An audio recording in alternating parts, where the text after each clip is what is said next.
12, quem tiver aí com a Bíblia, João 12, versículo do 20 até 33, eu queria meditar com vocês 3 coisas, que a gente fica pensando, por que essa leitura foi feita lá atrás? O que eu tenho que tirar dela para a minha vida hoje? Porque se a palavra de Deus, ela não gerar vida em mim, não teve sentido, ela vira como um livro comum. Mas essa palavra, ela tem que me transformar. Essa leitura, e eu acredito que vocês tiveram meditações belíssimas com os sacerdotes, sobre esse momento que já estava, Jesus já estava, logo depois de ser preso, ainda teria algumas coisas que ele ia fazer, é quando os gregos vêm atrás de Filipe, que era um nome grego, e falaram com Filipe assim, eles também tinham vindo para adorar, durante a festa, e falaram com Filipe: Senhor, queremos ver Jesus. Essa frase, Senhor, queremos ver Jesus, essa é a primeira que eu quero falar com vocês. Esse desejo desses gregos anônimos é o mesmo desejo e anseio de todo mundo. Todos nós queremos ver Jesus. Todos nós queremos ver o rosto dele. Vocês só estão nessa igreja por causa dele. Vocês vieram aqui ver Jesus. Não é mais ninguém. Toda a busca de vocês na caminhada espiritual é para ver Jesus. Mas nesse momento que nós estamos sendo preparados agora, porque Jesus, quando Filipe fala para André, que também é outro nome grego, e André era mais próximo de Jesus, foi lá e falou: estão querendo ver o Senhor. É como se ele falasse: mas agora já estou quase na hora de ser elevado. Então Jesus, na resposta dele, nos remete para o mistério da paixão e da ressurreição. O que isso tem que nos lembrar? Nos próximos dias, essa face que nós vamos ver é a face sofrida de Jesus, é a face do Santo Sudário, que nós temos que olhar para essa face, e ela tem que nos remeter à grandeza do amor de Deus por cada um de nós. É aquela face que foi agredida, que se vocês olharem aquela face, na sagrada face, tem o nariz quebrado, ele tem o lado da barba do lado esquerdo arrancado, ele tem, fora o que está lá de cuspes e de soco, de sangue, a coroa de espinhos não foi colocada como uma coroa quando você coloca numa noiva, ela foi cravada na cabeça dele, e um espinho perfurou o olho direito dele. Então, se vocês olharem aquela face, ela tem um olho direito perfurado, o olho está mais para dentro, então ele caminhou com o olho fechado, perfurado. Então vocês imaginem, é essa face que nós temos que olhar e lembrar que foi por amor que ele viveu tudo isso sem reagir, ele viveu. Então não é brincadeira a gente olhar por essa face e permitir que essa face ilumine a nossa, para que tudo que a gente fizer possa refletir o amor dele, e que esse amor dele seja o nosso cotidiano, essa face possa nos iluminar o nosso caminho, iluminar a nossa vida. Nós temos que olhar para ele. Esse momento nós temos que acompanhar Jesus, não como quem está de longe vendo, não, nós somos discípulos dele, nós temos que caminhar junto com ele. Nós temos que viver o sofrimento dele para depois celebrar a glória da ressurreição, de um rosto iluminado, de um rosto transformado. Mas eu tenho que passar com ele isso. Quem me contempla me consola, diz Jesus para aquelas freiras que ele apareceu quando ele pedia a devoção da Sagrada Face, de quando Verônica vai lá, enxuga o rosto dele e sai no lenço dela. Você imagina que emoção é aquilo, Então é o momento da gente poder pensar nisso, que face, essa face de Jesus, essa face sofrida, que tem que remeter para mim tudo que Ele viveu pela minha salvação, que não é uma brincadeira. E a segunda coisa que eu queria lembrar a vocês, que Jesus fala assim, que a alma dele, ele fala, minha alma está agora conturbada, que direi? Pai, salva-me desta hora, mas foi precisamente para esta hora que eu vim, glorifico o teu nome. É como se Jesus aqui agora, nesse momento dessa oração, ele fizesse uma antecipação daquela oração de Getsemane, onde ele fala, Pai, se for possível, afasta de mim esse cálice. Porque vocês imaginam, ele como homem, ele sabia do peso do que ele ia viver, e a tristeza dele, de como aquilo ia acabar de uma forma tão trágica, ele sabia. Mas como homem Deus, ele via os horrores do pecado, que ele iria ter que carregar, ele que não era pecado, e toda a tristeza da imundície do mundo. Imagina, Deus teve que carregar tudo isso, Jesus carregou tudo isso, para que quando ele chegasse na cruz, fosse transformado, fossem consumidos pelo amor dele. Então, nesse momento, nós temos que aprender duas coisas para a nossa vida hoje. A primeira é que o perdão pela nossa vida, dos nossos pecados, foi dado na cruz. Mas, como diz Santo Agostinho, quando uma pessoa está doente, o médico vem ajudá-la, ela pode seguir o que o médico falou e ficar curada dentro do limite do médico, ok? Dentro do limite da ciência. Nós fomos, pelo amor, né, quando Jesus aceita a vontade do Pai, quando ele revela esse mistério desse amor misericordioso, Deus perdoou ali, mas é preciso que eu tome consciência que eu estou enfermo. O pecado nos adoece. O que nos desfigura? O que desfigurou o rosto de Jesus? Foi o nosso pecado. Ele ficou desfigurado pelo pecado.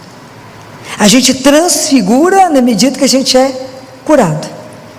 Então, para me assumir que eu também estou doente e que eu preciso dele, que eu preciso da graça, dessa graça santificante, eu tenho que confessar o meu pecado. Compreendem?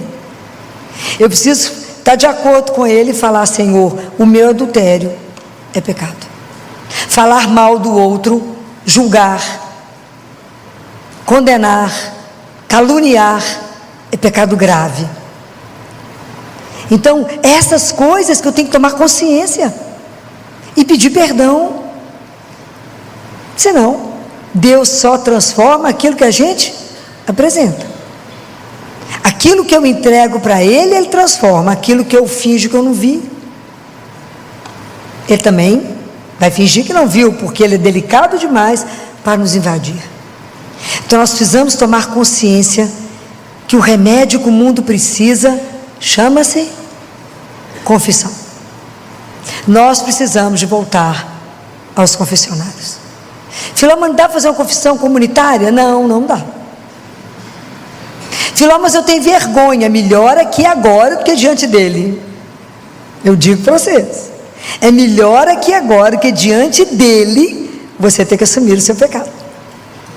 É melhor confessar com um igual, porque naquele momento que ele é sacerdote, que ele está com a estola ali, ele é o próprio Cristo. Então ajoelha e fala, pequei. Não precisa explicar não, fala, eu não presto mesmo, então por isso que eu pequei. Está escrito na palavra de Deus, não se justifique diante de mim. Ele conhece, ele sabe de todos. Pensei mal ali agora, Senhor, vai lá e pede perdão. É assim que nós temos que começar a tomar consciência. Quando a gente começa a tomar consciência das nossas ações que não estão boas, nós estamos começando nosso processo de conversão. Quando a gente finge que a gente não tem pecado, a situação é grave. Gravíssima, né? Não é? A situação é gravíssima. Quando a gente esteve lá com o padre Duarte, lá no Instituto Hesed, ele falava, bonitinho demais que ele falava, minha filha, Deus mantém a mesma batida, Ele repete as mesmas notas musicais. A gente estava lá, estava eu, o Anselmo, e tinha 4 padres exorcistas, uma coisa extraordinária, né, gente? Vocês imaginam se a turma no auditório, quando eles começam a rezar, é extraordinário, né? Ele falou, eles ficam de batina e rezando o terço contínuo, né? Ele falou, minha filha, aqui nós todos temos missa diária, temos, né, a Eucaristia diária, temos a oração do rosário, do terço, temos a confissão, eu falei, vocês diária, né, padre? Que a minha é mensal, né? Mas a vocês, deles é semanal, ou até menos, né? Adoração ao Santíssimo. Ele falou, a mesma toada, todo mundo na mesma tecla, Deus reúne junto. É espetacular. Então, à medida que a gente vai tomando consciência de que eu preciso de cura, Senhor, aquele ódio que eu carrego no meu coração está me adoecendo, me ajuda a ir lá e falar, me ajuda a perdoar, a me perdoar, que às vezes a gente não se perdoa, me ajuda a me perdoar e a perdoar o outro. Vamos tirar as mágoas do coração, isso só adoece, envelhece, a gente fica mais feio, bobagem, botox está caríssimo, assim. Bobagem, creme está caro, vamos lá no confessionário, falar, me ajuda, para que guardar mágoa, ira, rancor, para que querer ser o dono da verdade, para que isso? Bobagem. Pensa sempre, eu sempre penso, quando eu vou reagir eu penso, na hora da minha morte isso vai servir para quê? É só para me atrapalhar, né? Ficar mais um tempo purgatório, bobagem, releva. Vai pensar na hora da morte, fala, não, vou morrer de vergonha diante dele, por essa atitude, né? Na hora que chegar diante dele, aquele espetáculo, vou morrer de vergonha, então melhor arrumar aqui. Pensa nisso. A segunda coisa que nós temos que aprender com essa oração de Jesus, é isso que Jesus fez aqui, e que Ele fez lá no Getsemane, nós temos que aprender. Na hora da nossa oração, nós temos que pedir a Jesus, que a graça dEle entre na minha vida, no meu coração, para converter essa minha oração tão egoísta, para que eu me renda, não a realizar a minha vontade, mas a vontade daquele que me criou. Ô luta, o ego, ô luta, mas eu quero, quanto sofrimento nós estamos carregando, porque eu quero, mas eu quero, então faça. Então, quanto a gente precisa aprender a se domar à vontade do Pai. Ah, Filó, mas eu preciso fazer isso? Quem falou que vai fazer o que é bom? O que me dá garantia de falar com vocês que a gente tem que se entregar à vontade dEle? Onde está escrita a garantia disso? Aonde? Vocês têm dúvida, né? Está vendo que é difícil entregar? Está vendo como é que vocês ainda não estão dando conta da entrega? Por causa de quê? Por que eu posso afirmar para vocês que eu posso me entregar à vontade dEle? Por quê? Não estão convencidos ainda? Por causa do amor que Ele tem por cada um de nós. Porque aquele que te ama vai fazer o que de errado com você? Nada. Olha, você como mãe, como pai, você vai fazer o que de errado com seu filho? Nada. Aquilo que eu já falei com vocês. Seu filho vai te pedir um picolé, você vai negar? Não, mas primeiro você almoça, depois você chupa o picolé. A gente tem que confiar no amor dEle. O amor dEle é incondicional. O amor de Deus, Ele não tem ontem, é eterno. E não depende daquilo que eu fiz, porque se dependesse eu nunca ia ser amada. Ele me ama apesar da miséria, apesar do nada, apesar. Então por que eu me rendo à vontade dEle? Porque a vontade dEle é espetacular, é espetacular. Aprenda a entregar as coisas para Ele, falar, eu vou entregar um negócio para o Senhor resolve isso para mim, é espetacular. Se eu contasse para vocês metade do que eu entrego, tudo que Ele faz, é um escândalo, porque Ele é impressionante, Ele toma conta de todos os detalhes. Nós precisamos de aprender isso.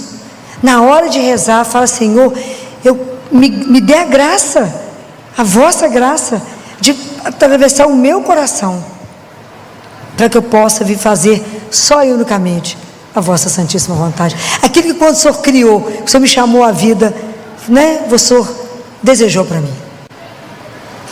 E a última coisa, né? E antes que eu quero falar com vocês, é quando a gente reza o Salmo e que a gente fala: criar em mim, Senhor, um coração que seja puro. É o Salmo 50 ou 51, que foi o Salmo de domingo. Cria em mim um coração que seja puro. O que significa isso que nós rezamos domingo? O que significa pedir a Deus: cria em mim um coração que seja puro? Uma das bem-aventuranças é: bem-aventurados puros de coração, por quê? Por quê? Porque verão a Deus. O que significa coração puro? É aquele coração que toma consciência que sozinho não é capaz de nada. Só aquele que permanece em mim, esse dá muito fruto, porque sem mim não podeis fazer nada. Nada. Então cria em mim, Senhor, um coração que seja puro. Me dê a consciência que eu não posso confiar em mim, que eu não sou capaz de nada, mas que eu dependo exclusivamente do Senhor para tudo. Venha, Senhor, reinar no meu coração e ser o príncipe que habita esse lugar. Venha me dar a sua paz. Venha me orientar na vida. Venha ser o meu companheiro. Não retire de mim aqui fala o Espírito, o Espírito Santo.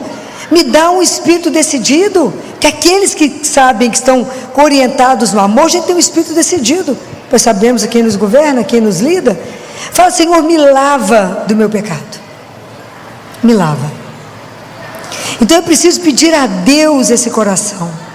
Fala: Senhor, me faça um coração puro igual criança, um coração simples, um coração que simplesmente confia, um coração que esteja completamente abandonado na sua vontade, que a vossa vontade se cumpra.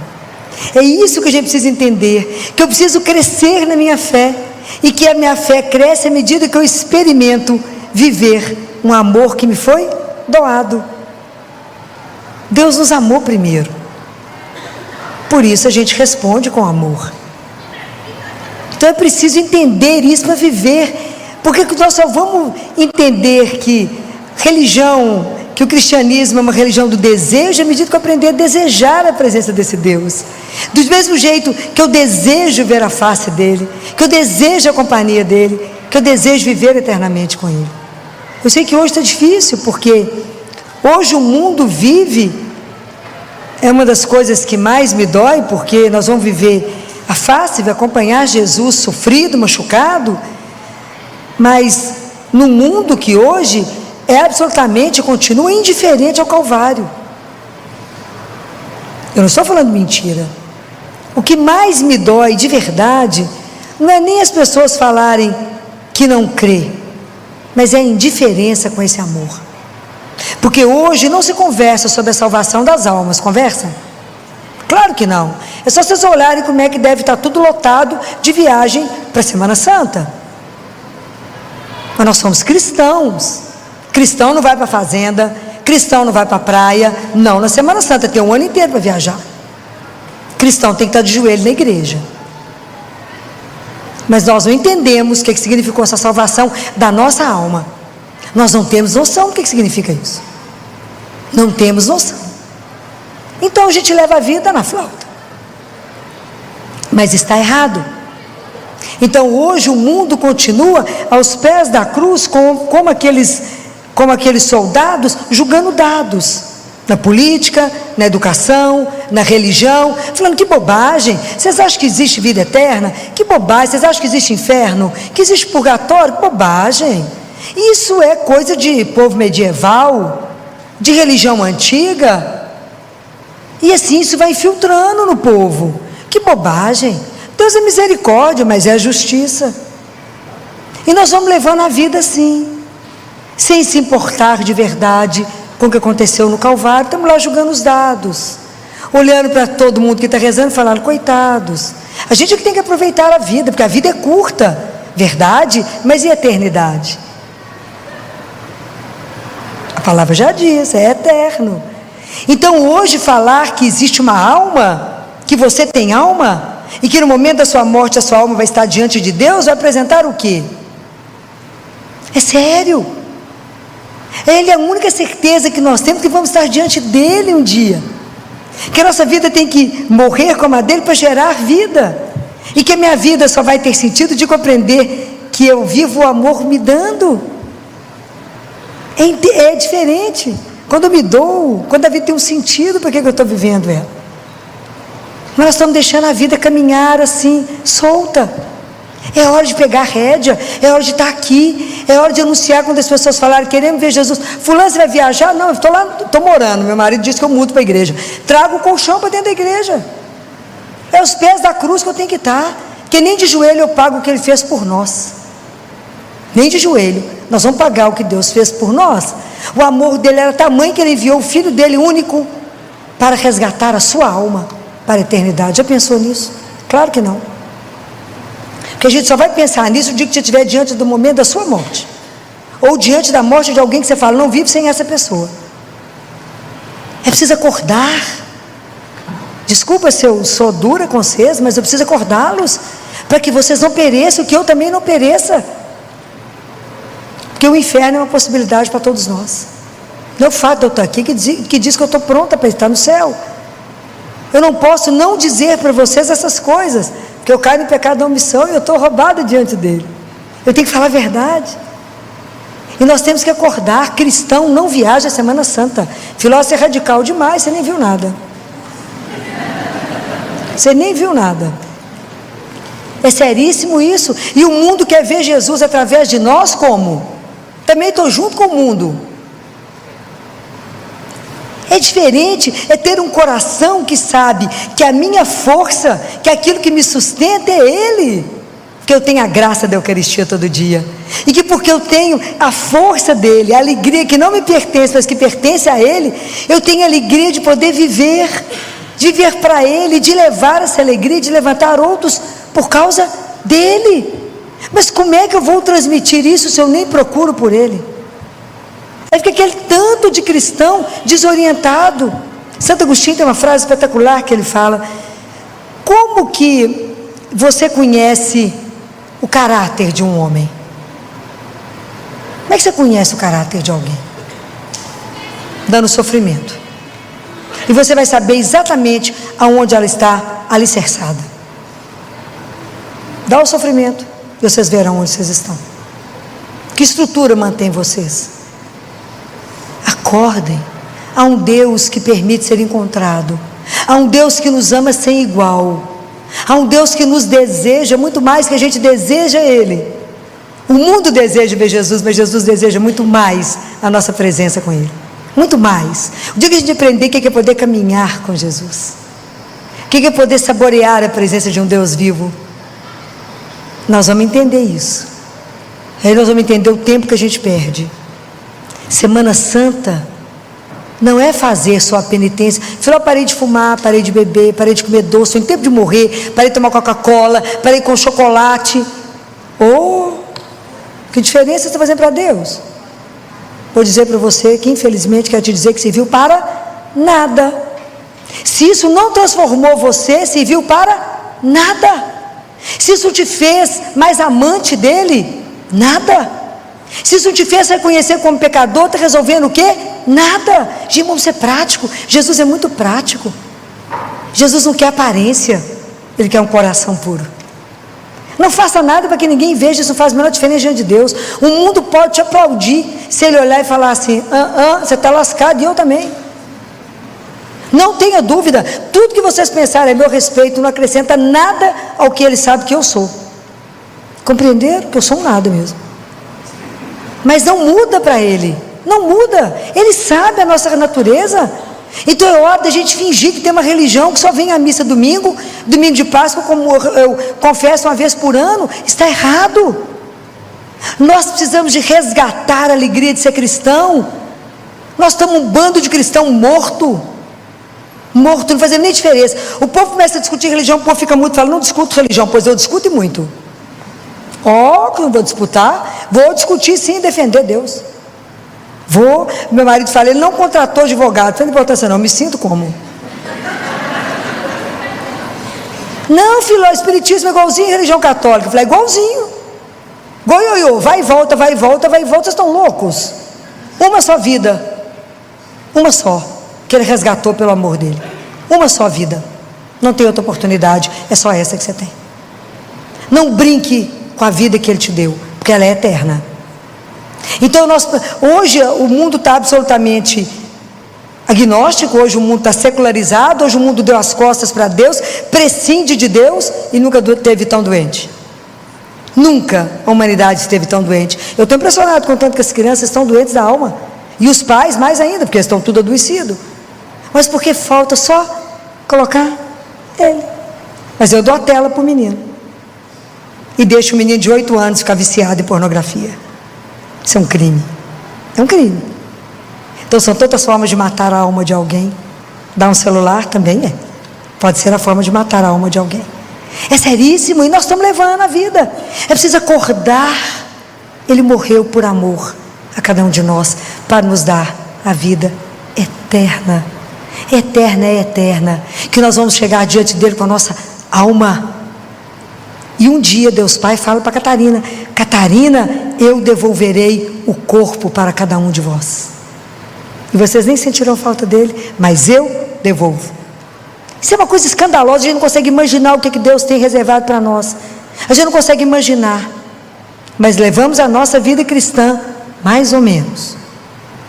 É preciso despertar. A gente não tem que carregar uma religião. A gente tem que ter gratidão por poder ter um Deus vivo, por poder vir aqui, por poder ter São José que intercede, por poder ter uma mãe que nos conduz. Fala, me ajuda, Senhora, que viveu a vontade do Pai até o fim. Me dá um coração como a Senhora teve, doce, um coração manso. Ela é o paraíso onde Deus passeia. Me ajuda a fazer a vontade do seu filho, me ajuda a amá-lo de todo o coração, me ajuda a estar atento. Não me deixe tirar os olhos da face dele e da cruz. Não me deixe, Senhor, tirar os olhos desse rosto que me salvou, que me buscou por amor, que acreditou em mim, que me esperou, que tem paciência com as minhas demoras, que assenta e fala: eu te espero. Por quê? Porque eu te amo. Eu não quero te perder. Nós custamos um preço muito alto para Deus. Ele deu as palmas da mão para nós. Pode imaginar isso? Ele permitiu ser crucificado. Pode imaginar a dor que ele passou por amor a você? Pode imaginar o que ele viveu quando eu contei para vocês do rosto dele, todo judiado, sofrido. A verdade é uma só, não tem outra. Aqueles homens julgando os dados para sortear a roupa dele, o manto, não podia imaginar que a verdade suprema estava no meio. Não podia imaginar. Então às vezes também nós não entendemos, achamos que a verdade está em outro lugar. A verdade só tem um nome, e o nome dela é Jesus. Vamos pensar nisso. Tudo isso que eu estou falando é porque eu tenho uma preocupação hoje imensa com a salvação das almas. Imensa. Hoje a coisa que mais me preocupa é que a gente seja salvo, é que a gente possa de verdade voltar para casa. As coisas materiais vão ficar, todas. A sua condição financeira, o seu status, seu sucesso, a sua beleza, vai ficar. Você vai levar a sua alma. Eu espero que você esteja fazendo um trabalho maravilhoso para poder apresentar ao Senhor. De verdade, eu espero que você esteja atento a tudo que Ele disse, porque a gente não sabe o dia e a hora que Ele nos chama. Então a gente tem que estar com a alma sempre pronta, porque se for hoje, e se Ele me chamar hoje, eu não sei, mas eu tenho que falar: Senhor, até aqui eu vivi dessa forma. Então vamos cuidar, porque Deus nos ama demais, mas a nossa alma será julgada. O nosso primeiro julgamento será na hora da morte. O povo está arrumando seu velório, você já passou por ele. E o outro, que todo mundo saberá da sua vida, no julgamento final. Tudo será revelado de todos nós. Então presta atenção, que não tem nada oculto nesse mundo que não venha a ser conhecido. Prestem atenção, de verdade, que a nossa salvação está em jogo hoje. Para onde irá a nossa alma está em jogo agora. Vamos pedir a Jesus que eu também quero ver o rosto dele. Ele fala que todos os devotos da Sagrada Face, na hora da morte ele vai tirar o véu e a gente vai poder vê-lo. Então, que a gente tenha essa graça, E que Nossa Senhora, que é nossa mãe, né, que só vai sossegar quando puser todos os filhos no céu, nos ajude. Interceda por nós junto a Jesus agora e peça a Ele as graças espirituais que a gente precisa. Terça-feira, né, que foi dia 18, segunda, eu estava no hospital esperando para uma reunião, e era aniversário daquela vidente de Medjugorje, né, que Nossa Senhora aparece uma vez por ano, né, no dia do aniversário dela, esperando a mensagem. E eu, enquanto eu aguardava, eu entrei no Instagram, que eu sabia que ia ter uma ao vivo, ia mostrar as coisas, e eu fiquei vendo o povo pedir. O que as pessoas pediram? O que vocês acham que o povo pediu? Pediram casa, pediram emprego, pediram carro, pediram cura de joelho, pediram. Não houve um pedido: salva a minha alma. Senhor, Mãe Santíssima, salva o meu irmão, salva o meu esposo, salva a minha família, salva a humanidade. Tende misericórdia da humanidade, nos salva, nos faça dignos do sofrimento do seu filho, nos ajude.